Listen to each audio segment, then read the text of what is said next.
দৈনিক লোকবাণী এলটিভি এর সংবাদে দেশ ও প্রবাসে থাকা সকল দর্শক শ্রোতাদেরকে জানাই স্বাগতম।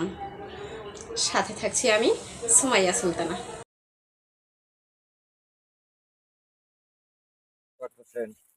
কালিহাতী উপজেলার বল্লা ইউনিয়নের বল্লা মহাশাসনের পরিস্থিতি।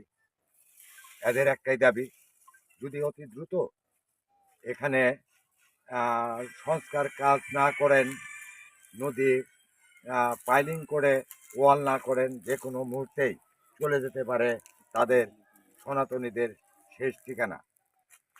আপনারা দেখেছেন অনেক জায়গায় এখানে শ্মশান একটা অলরেডি বিলুপ্তি হয়ে গেছে।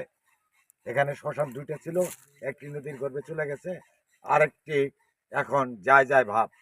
এই যদি হয় পরিস্থিতি, এই যদি হয় সরকার আসে সরকার যায়, কিন্তু সনাতনীদের উন্নয়নের এই পরিস্থিতি যদি থাকে, যদি কেউ কর্ণপাত না করেন, তবে কি হতে পারে শেষ মুহূর্তে মনে হয় শেষ জায়গাটুকু সনাতনীদের থাকবে না।